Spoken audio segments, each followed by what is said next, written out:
Yep, ready.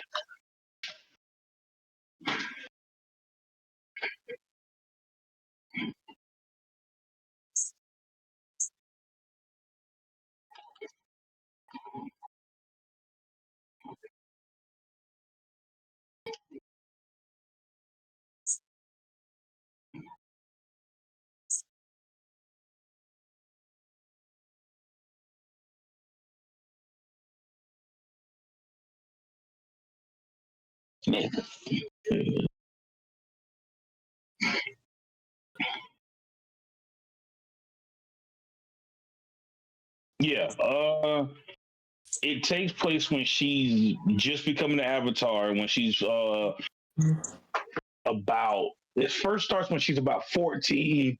Where I'm at now, she's about 17, and basically it's just talking about how like the early life, who was her early master and stuff, and how you know how later in life she developed her tendencies because like right now you get in the political part of the Avatar, you find out through the Yang Chen on, you find out how much power the Avatar actually has in the political world. It's like realistically speaking, it's like you can be the president. I'll put it like this: you can be the president of the United States, and really and truly, Avatar still outweighs them. So you have a lot of people that's political in the background trying to warp stuff around her, trying to like make sure they mess her up because like there's a situation that went down where she only got bits and pieces of the information and it made her look bad. Mind you, she's only 17 years old. But now she's to the point where she's like, you know what? I'm sick and tired of people, just using going behind my back and using me. This is where I gotta go look up the name because he comes up again. He's one of the people she ends up falling in love with. Um she gets with him and she basically blackmails him to join her, which is one of the funny parts because originally he was like, "Nah, I'm not about to work for you," and she was like, "Okay, cool." She goes downstairs to his parents. She says, "I got an announcement to make. Your son has been offered a job from me." And then her, mind you, that's the Avatar. So her parents are like, "Oh my god." His parents are like, "Oh my god, the Avatar's offering you a job." Mind you, he just declined upstairs. And she looks at him and is like, "So are you gonna decline my offer in front of your parents like that?" And he's basically just like, "Yeah, I guess I work for the Avatar now." Yes. Yeah. But you know how with Korra, they and even with Aang, you didn't see how much political power they had. With Yang Chen, you see the actual political power. Like when she comes to a nation, okay, case in point, when Republic City heard Korra was coming, they were supposed to stop everything. And actually, mind you, part of the reason why they didn't give Korra that welcome because Korra jumped the gun, but they were supposed to stop everything, clear the roads, and welcome her in. Like you know how cool, yeah,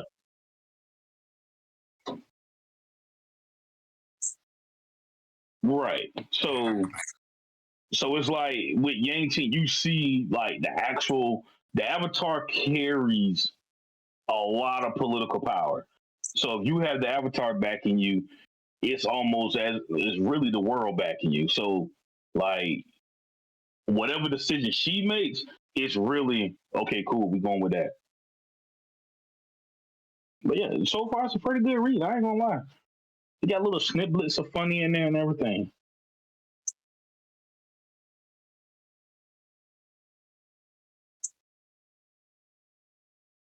Oh, oh hell yeah! That I read like three chapters. That's just because I didn't want to catch up.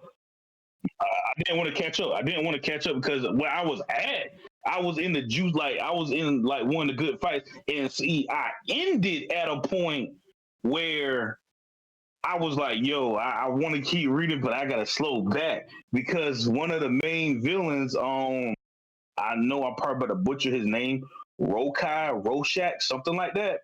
He basically revealed his actual true power, which he's something like Anubis. Because you find out within Ordeal, you kind of can give your power. If you have two powers, you can kind of give your power to somebody else. He had two powers. He can take and he can absorb power. He because it hurts a lot, he gave the power to absorb to his nephew so he can, use it better than he did. But his nephew got beat by Sun Wukong. So he was like, yeah, you're weak. Let me get that back. And basically he showed his true form, which was something like Anubis, and that's where I left off at. Yeah, that shit was gas, man. Like straight chapters of fucking heat.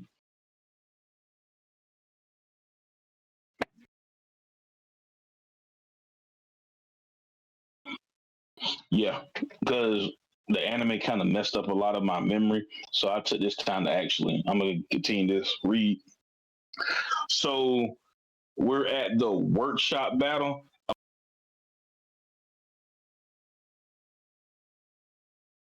Same thing. It's just like part one, part two, part three to it. So we in the workshop battle where Bomb, which he go by Jew Volley something right now, because they had to change his name so his friends won't recognize him. So right now he's about to get the needle, which is one of the tools that's used that can be used to kill the emperor, but they're not sure how to turn it on. That's when you find out they experimented on a whole bunch of kids to see can they get the needle to work. But how they figured it out to get it to work, you got to feed a human to it. So that's what they plan on doing with Bomb. And then you find out that Bomb is only with Fug, which is a criminal organization. He's only with them so he can save his friends. But in great fashion, they was gonna kill his friends off anyway because they're like, bruh, your friends are getting on our nerves, and if you at a moment's notice, you can just leave us to go to them. So they was planning on killing Bomb anyway and killing his friends. So now it's all turmoil because they just announced that Fug and another team joined forces, and now Bonds gone missing because he was standing next to the needle, and they need him to get the needle. So you have a faction that wants Bomb to get the needle so they can figure out how the needle works, and you have another faction that wants Bomb to get the needle so he can get stronger. But as of right now, Bomb, however you want to pronounce it, he's the key factor in everything because there's something about him that makes him strong. They just don't know what it is.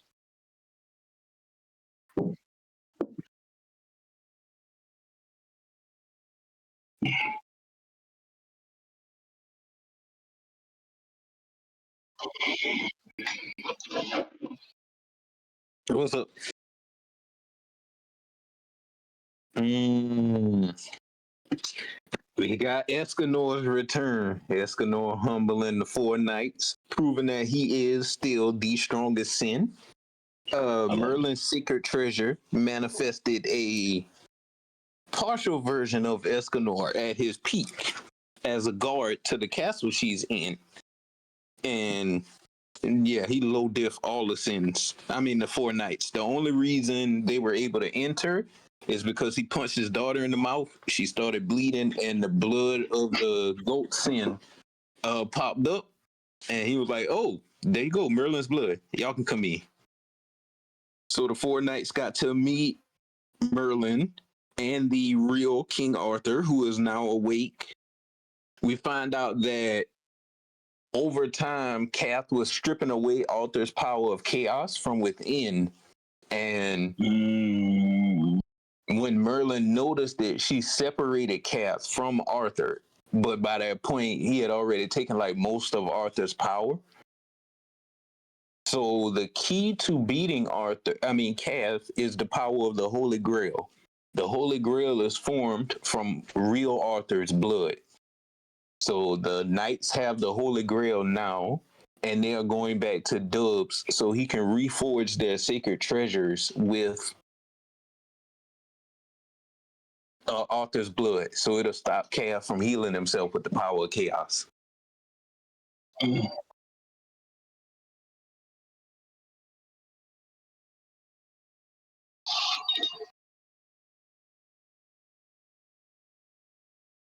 Oh yeah, no, they just dipped from them. They just ran from them. They just left. That's it. Uh, they were setting it up, and then they just ran, and then they found Merlin. Yeah, it's not like they was getting pressed or anything. Like they engaged for a little bit, and then they just decided to leave. Oh, okay.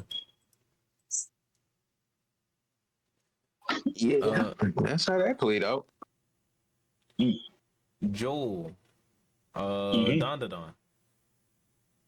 Oh man, I do have a question because I'm looking at the screen. Is this Granny? No, that is not Granny. That is somebody that Turbo Granny sent to help them. Now just looks like old girl grandma. Yeah, he's a barber. Oh, Yeah. Basically, you find out that Turbo Granny is actively helping them from the shadows and everything. You find out how strong a lot of these people is. That, bruh, listen, that's sealed. Okay, basically, what you're about to laugh at, what I'm about to call this group, the White Clad group, which I call them the AAA. They attack the Oak Room because they feel like he has Turbo Granny's powers, which he's trying to tell them, hey, I don't got the power. Like, she took it back. And they're like, nah, you got it. And basically attacking Oak Room. So the barber pulls up and is like, yeah, I was sent here to help you guys. The other two friends, they at my barbershop just chilling. I already got them. And now I'm here for y'all. And he just proceeds to go to work. this nigga stopped their scissors with a small pair of scissors. Yeah, that nigga was going. I ain't think at first I thought he was a villain that was working with those people, but he's not.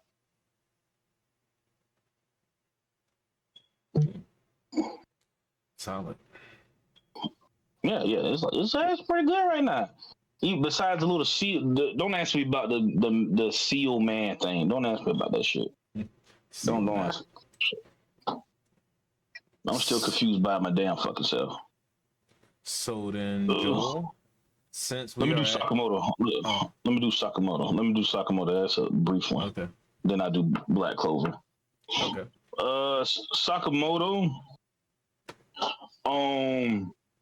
Shin is using his power because he got a buff. He basically has the power to control people now through their thoughts. So what he's doing now, remember before we left off, Slur basically gave the Japan public guns. Yeah. So basically they figured out that each gun is connected, and what they did was each one has a chip in it that keeps the gun that keeps the gun working.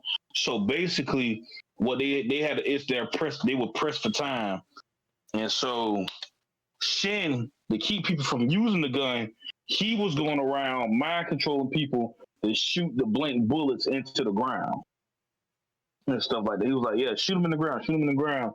And Slur put up on that nigga, and I forgot the sharpshooter. He was like, "Hey, don't you think it'll work if we go on that tower? You know, you get a signal to everybody." That nigga climbed that tower. Next thing you know, a full fucking jet rammed into the tower, and then Slur just standing right there like, "Yeah, you about to die." Had a gun in his face, and I forgot who brother it was. He malfunctioned the guns, and now the guns are not working. And then Slur proceeds to say, "Yeah, a sword can work just as easily."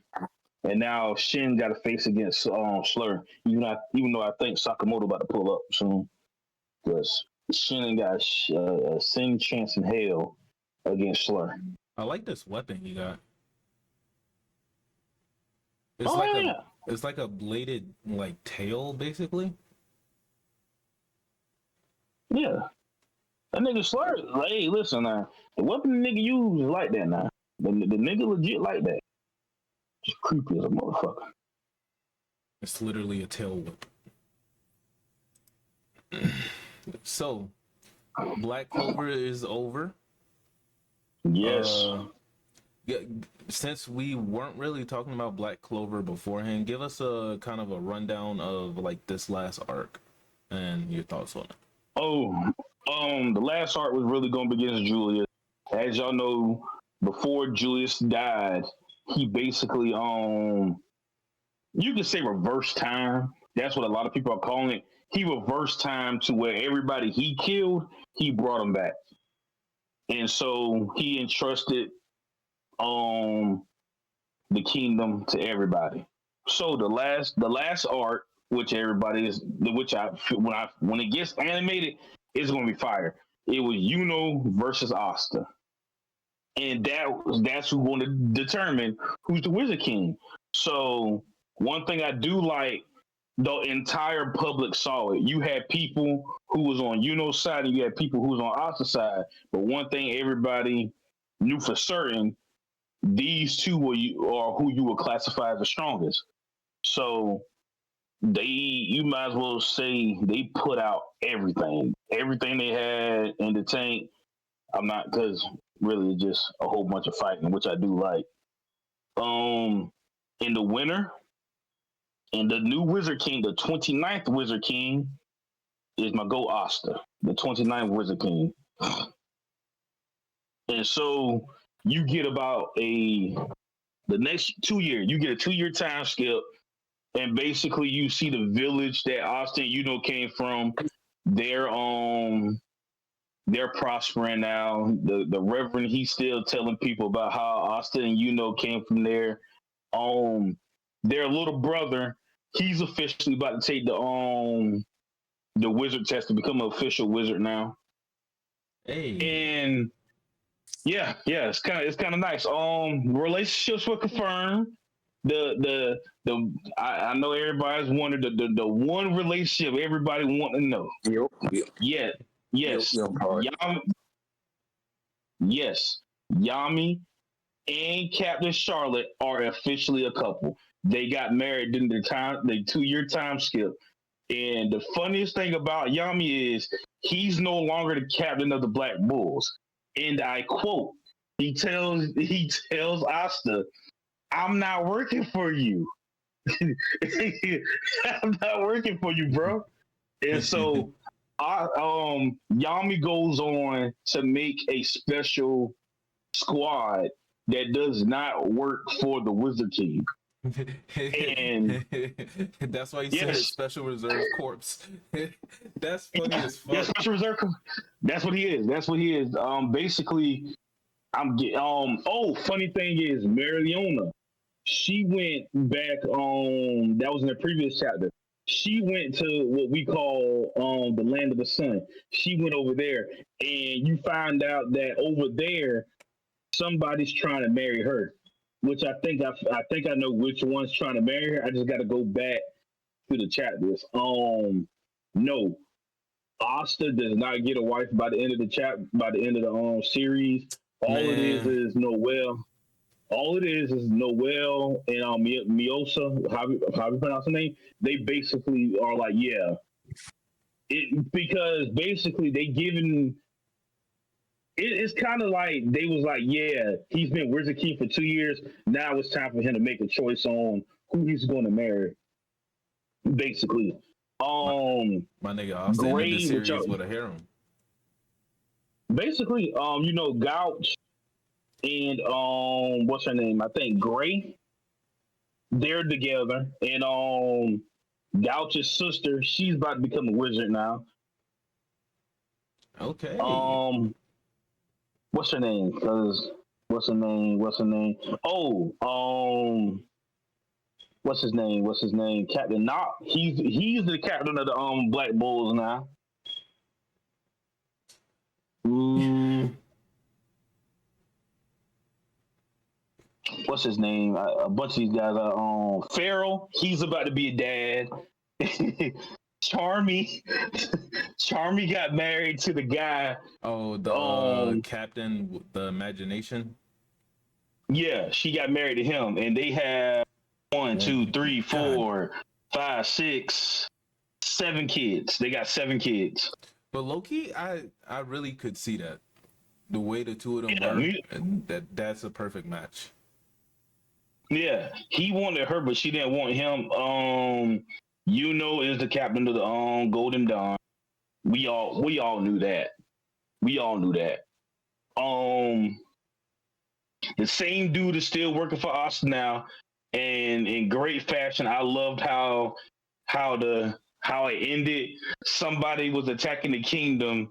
Yami and the Wizard King are the ones to intercept. And the first thing everybody says, the Wizard King isn't even supposed to be the one to intercept this shit. It's supposed to be the Magic Knights. One question I do have, because I'm looking at Yami. Yami has a devil now? Yeah. Yami has a devil. Which devil that was? One of the devils, I think it was the female one. I forgot her name. She was part of the triad. She was one of the triad that did not fight.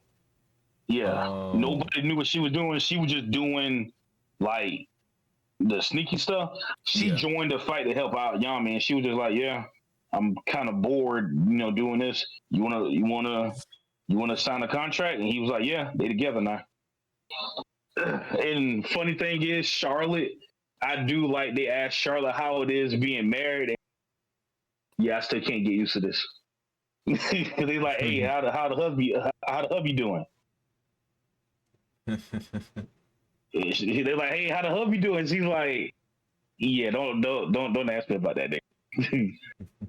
But overall, I'll say unbiased opinion, 8 out of 10. Biased opinion, 9 out of 10. Where would you always say rate it compared to My Hero's ending? Because I know you really like My Hero's ending. I still got My Hero ending over Black Clover. I just don't get me wrong. I really love this ending. Because they ended about the same. Because even though you got a more confirmed who Deku's going to be with over who Asa's going to be with, but me personally, I enjoy both of them. But I just genuinely like, because it's animated now, I genuinely like My Hero's on. My Hero's ended currently. Well, but once it gets animated, it might change. I don't know.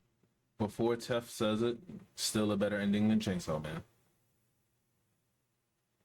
Listen, I feel bad for y'all, like, because the minute this ended, the first thing I saw on Twitter was, "In another manga ends with a better ending than Chainsaw Man." I'm like, bruh. I'm like, at a certain point, this man going to have to come back and do something, because this is just egregious.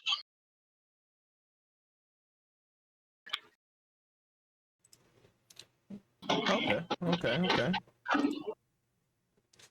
Who the hell is Kate? Oh, that's when the hell did Tef leave? He just probably stepped away. Well, for me, I got Kagurabachi. And since this break, I've basically almost caught up to current chapters. We went into the flashback arc in the meantime. And a lot of the start of the flashback arc was kind of setting up who these mysterious people from the other island was and what's going on with this like rare metal. We find out that the reason why, well, it's two things that go into it. So for when it comes to like making swords, they basically said, so when you make a sword, only a skilled skilled forger can make these type of weapons where they have like, I think they call them you like can imbue veins. sorcery. Yeah, they have like veins in them that allows for like smoother flow of sorcery to pass through them.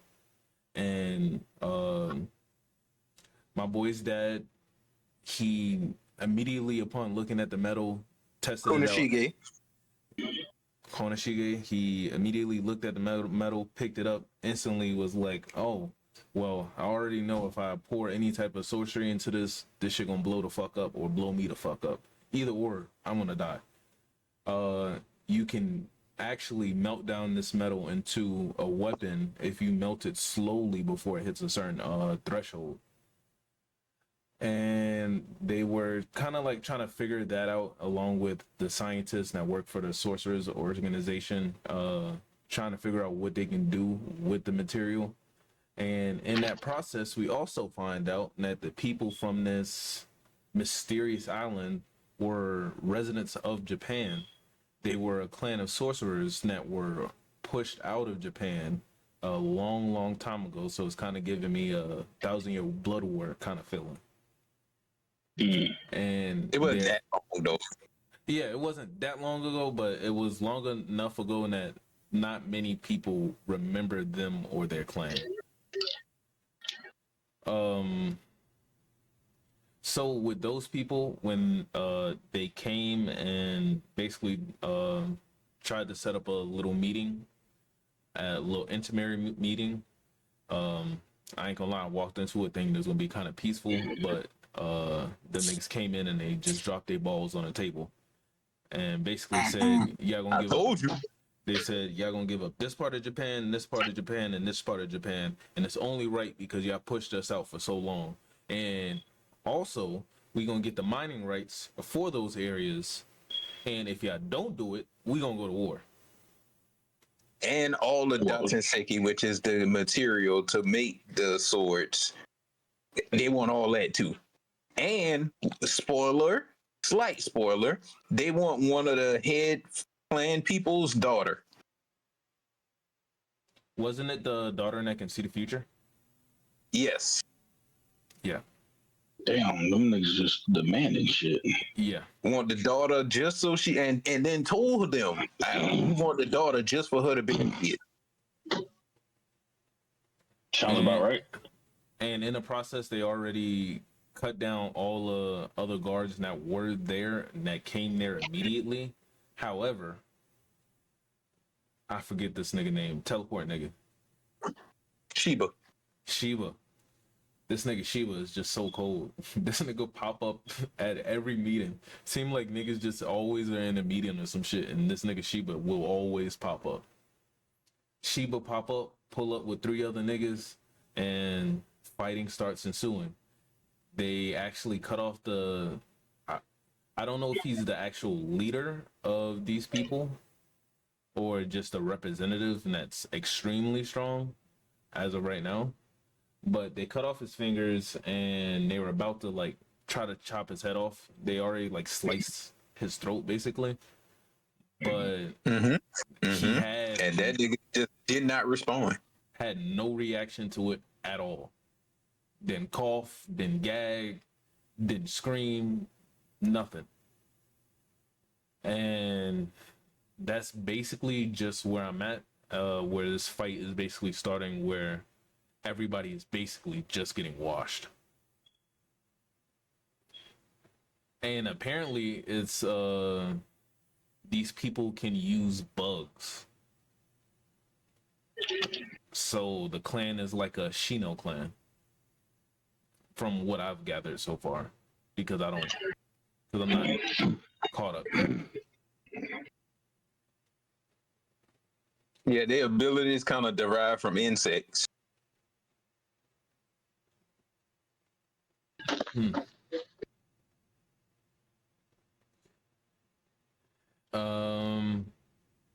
Yeah, but that's Kagurabachi. Anything you want to add to that, Tuff? You want me to spoil what happens next? Save that for next week, because I'll be caught up by next week, because I only have 3 or 4 more chapters. Okay. And yeah, the flashback art's starting to get into it. I'm gonna save Boruto for last because they always say it's peak. One Piece. Fucking fiction, nigga. I ain't read One Piece in like 2 months, bro. I ain't gonna lie to you. It's been a month. Man, It's been a month, I, Tef. I'm caught up, man. I'm there. I'll catch you up on what you missed because it's One Piece. So, Emo is still fighting against Loki. Loki's Hmm. not truly getting a real advantage, but you can tell that like Emu is kinda getting tired. If anything, he's getting tired. He's not getting beat at all. And Emo is having these like little crash out moments repeatedly. Nigga, a crash out fiend to be real with you, bro. Like I was laughing the entire chapter. I'm like, bruh, calm down, my nigga. These ain't the niggas you fake. Like these are different niggas, my nigga. And what is this? Damn, his name is on the tip of my tongue. Oh no, no. The dude with the dreams. Summers. No, No, Killingham? Killingham got the dream. Killingham. yeah. So, in the process, Killingham and Summers are all buffed now because Emu being on the field. So they're kind of like in a demon Oh, Emu got a field spell up. basically. All my holy knights get plus 1,000 damage, 1,000 extra attack points. So Basically, the weird thing that we find out is that celestial dragons they have a big fear of rain because they live above the clouds.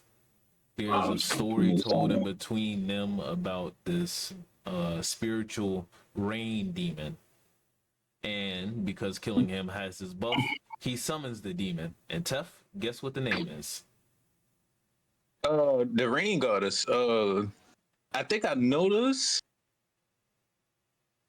Luna. Is it Luna? No, Zaza.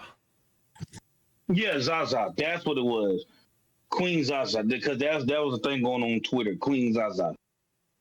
Dude, but while we had this segue, do you believe the theories that are circulating about that? What's the theory? The number one theory is that Dragon has that devil. you know who else has that devil fruit? My mom. And you start this and while Zaza is going on the tear, Summers is trying to get the children back on the boat again to start this shit right back up again. And in the meantime, Brooke starts talking with Nami, Usopp. Is Chopper there? Well, Frankie and Jinbei about like how old girl like released him from the restraints, and he's like confused because she should be old as fuck by this point. He like directly said she should be 77 by now because of how long. And this is where where my problem comes in. I feel like we on the same page. We do not need two flashbacks in one arc, Oda. At all. We Mind you, if we would, I would have been perfectly fine. This is where my aggravation came in. You didn't want to do this flashback when he first made a mention that he knew this chick. You waited until nope. I'm gonna take y'all away from the meat and potatoes, which I want to see, and we're gonna go over here to Brooke. Don't get me wrong, I like Brooke 50 grand and all. I don't give a cents shit about where he from. I don't give a fuck. I really don't. I agree 100% because I don't know why, but like I genuinely do not give a fuck about Brooks' past before he was with the Music Pirates. Like at all. Like it's like what do we get? Like I get it, mind you. And here's the thing: I feel like we're going to get it.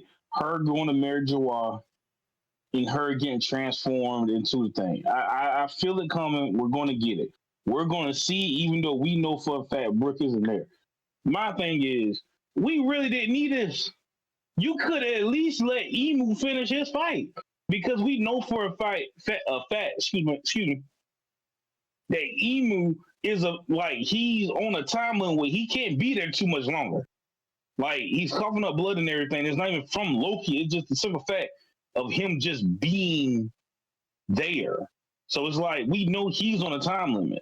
I'd rather see him on a time limit trying to hurry this thing along, try to knock somebody out, than a flashback that I pray is done within the next chapter because, bruh. I wanted to end within the next chapter, but I know Oda's gonna give us another 3 It's to 4. not. It's not gonna end. I'm like, bruh, why? The only theory I have for this, and that I've seen people say, that kinda has me interested, is that Prince Ruvian from Brooks' flashback is related to Rocks. Yeah, that's it. That's it. Or we might get I know we might just get him selling C and then bringing up Roger because we know previous mentions that when he first said when he was on the C, Roger was a rookie. So it's like, damn, my nigga. So tough, to be honest, you didn't miss too much. Probably just It don't sound like it. one chapter after you left, you missed that. After that, the next 2 we've been in this flashback, and you know how Oda starts off flashbacks. They're slow. We going over Brooke being a poor kid trying to make money, and then he becomes friends with the prince, and then the prince takes him under his wing, and then tells him he gonna send him to school so he can learn music and shit. Then we got to get the tragic part of how it all fell apart and how Brooke became a pirate. That is such an odd place to start the flashback, though. Like, oh shit, It is. Loki in the middle of fighting Emu. This nigga just summoned the rain goddess. Perfect time. You just cut away from all of this shit. Nigga, what? The worst part is, it's literally when you read a chapter, that's what it is. It's quite literally a cutaway. And it's this reminds me of, y'all probably not gonna like me for this, but I do not fuck with Sanji's second flashback about his family and Whole Cake. Like, I understand the crew getting one flashback, each member of the crew getting one flashback for their history or their past or some shit. I don't care about the crew getting 2. Yeah, like right now, I'm like, you just trying to give us like, I get you. You don't got to connect everything. That I'm a firm believer in that. You don't got to connect everything. Maybe One Piece will be a better read in bulk, but as of right now, we in a good down period that's gonna last for a good minute too. How y'all gonna feel if Robin get another flashback? Ain't nothing else we can cover. If Robin get a flashback, I'm gonna be like, what else can we cover from Robin's flashback? We've literally seen Robin's whole fucking life. At this point, we've seen everything. Her whole life. The only person, if it came out of nowhere, would be Zoro. And I'm like, bro, do we really need this? Zoro or Jinbei? I would rather see a Jinbei flashback, and I'll be mad if I get it, because the first question I'm gonna ask is, how does this connect to the, like, are these people just getting flashbacks just to get them? The only thing I will be able to say by the end of One Piece, Oda really covered all of these characters because of how intertwined they are. But I am done. I am tired of this shit. Hey, bruh, y'all gonna really be upset when at the end of the story, you're gonna think it's the end, and then the final chapter, flashback, Zoro. Oh shit, I've been here before. You know what? Knowing Oda, we gonna go into the end. The story's gonna end. He's gonna do a time skip and then do a flashback of everything that happened during the time skip, instead of just doing a normal time skip of letting that bitch run through. Mm-hmm. Oh, while we on One Piece, I have officially started on Marine for it. Me too. Oars Jr. just died. Thank God. Okay, I'm at Whitebeard pulling up Ace, Roger being revealed as Ace's father. That's where I'm at right. Low key, I didn't remember like I thought when he made that announcement, the Whitebeard Pirates and everybody else was already there. Was there? Me I too. forgot I about thought that. they were there. I was like, wait a minute, they wasn't there? Okay. I ain't gonna lie. I'm not gonna lie. Sengoku's a piece of shit. Like, if I'm He being didn't even honest have with to you, do that. he co-signed a lot of crazy shit that I'm gonna be real with you. And another thing, y'all gonna laugh at this other one. Like he co-signed a lot of crazy, like the genocide of a bunch of babies. Crazy, my boy. He didn't mention the part they was killing these kids. He made it sound cute, but they were killing a bunch of kids. And another thing is, during Sabaody Acapella, Kizaru became one of my favorite characters. Just because I like how he acted the whole time, especially when he pulled up on Hawkins. Listen, everybody was listen. He asked a simple question and they attacked him. That's all I'm saying. And he proceeded to defend himself. That nigga said, "Have you He ever been asked kicked at light speed before?" the Just a best question. line ever. Just best line ever. Proceeds to kick the shit out of his ass. You ever been So kicked at like speed? let's get to y'all peak. Boruto, Two Blue Vortex. Oof. Okay. I'm gonna start here. We found out the stakes in which what happens when a bulb isn't brought back to the person. The person doesn't even have like the person that's trapped in the tree. They only have a matter of minutes before they just fade away, which puts Sasuke's situation way more up there than anything because once they get Sasuke's bulb, they only have a few minutes to even get it back to Sasuke for him to survive. So that's one key component. The another one in this chapter, I'm sure was Sadara, understanding what's going on. huh? Would you say, Draco? Oh no, my bad. I was gonna say that Chocho is starting to figure out like the truth of Yeah, not necessarily the truth, but she's starting to side with Boruto, even though Omnipotence made it seem like, oh shit, Boruto's the bad guy. She's like, oh, he for real about protecting us. And then it was funny because she had to add that little shit in about, oh, he's kind of cute too. I'm like, bro, come on, y'all had to throw that she in there. also said he looks like the seven. That's another Mhm. key thing. She added that part in. She said he looks more like the seven. And I see Sadara is awake. Yeah, and blind. Mhm. She's officially her father now. Yeah. Like so, right Just completely now blind.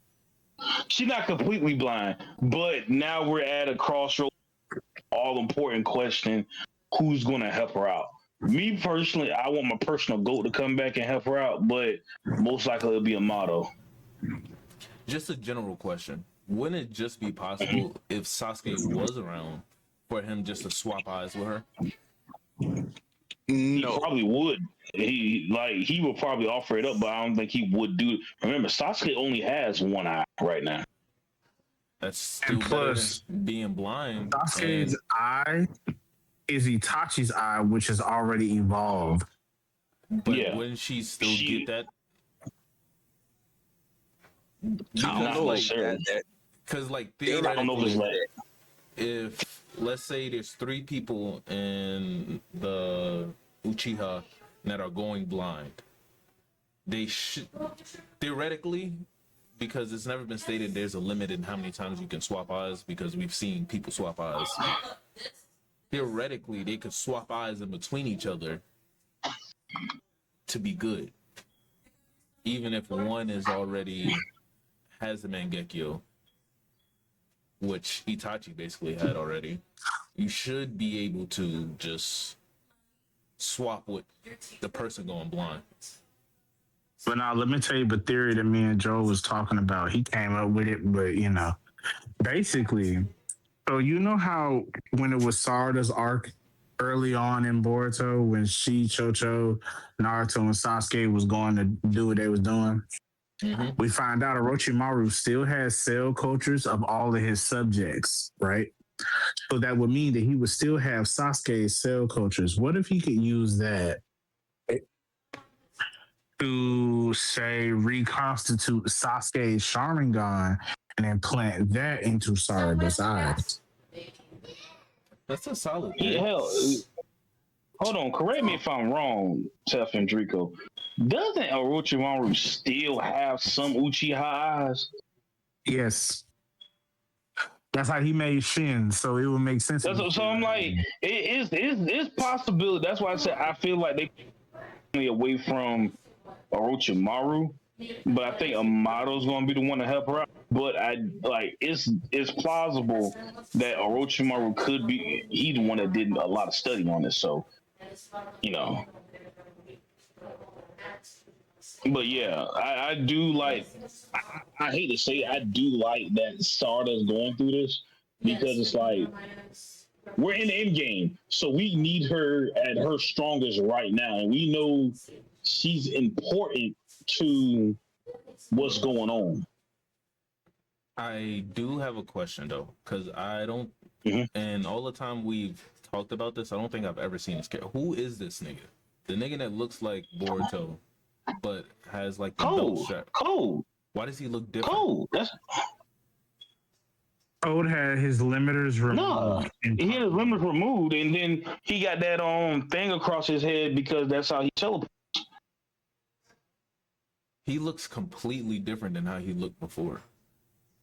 Because what happened was we see early on in Two Blue Vortex, Code pulled up on Boruto and Sasuke, and Sasuke was fighting him, and he managed to cut his eye.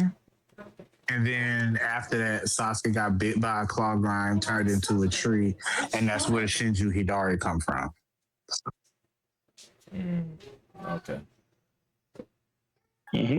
Because I don't even remember him looking like this earlier. That's wild.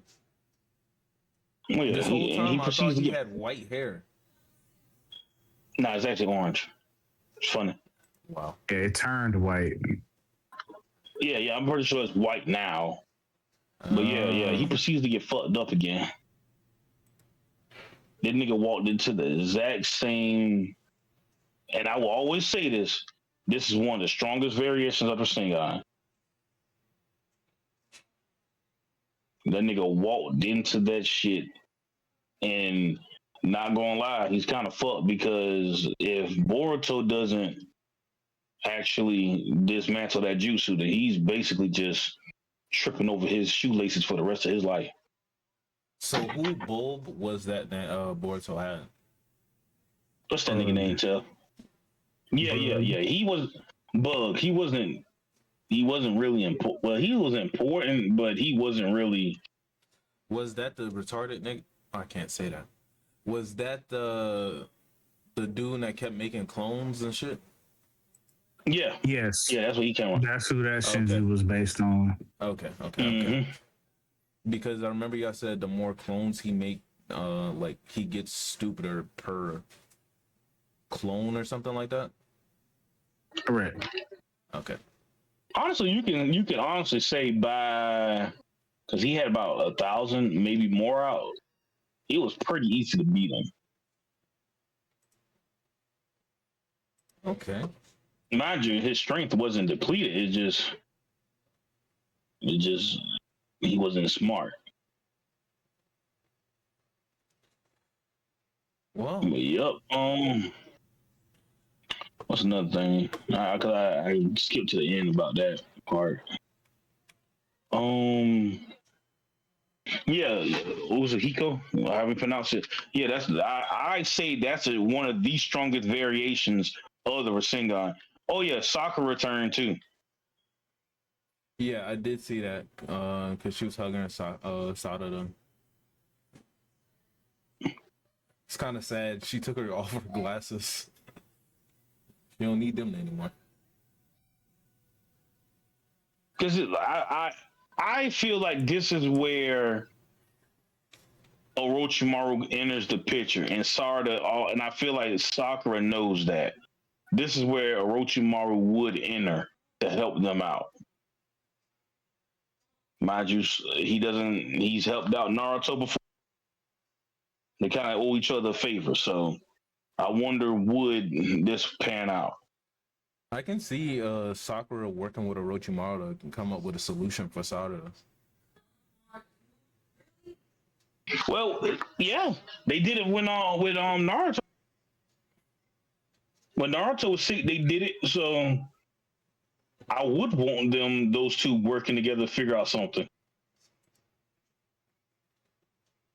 So with that, that's it. That's all of our chapters for today. And once again, we're back. Be on the lookout for constant uploads. Don't expect an upload every day because we do take one day off a week during the weekday. Yes, sir. Expect at least 3 to 4 videos this week, and make sure you like, subscribe, share, all that other stuff. And once again, it's been your boy Ruff, and it's been a beautiful, glorious time being here.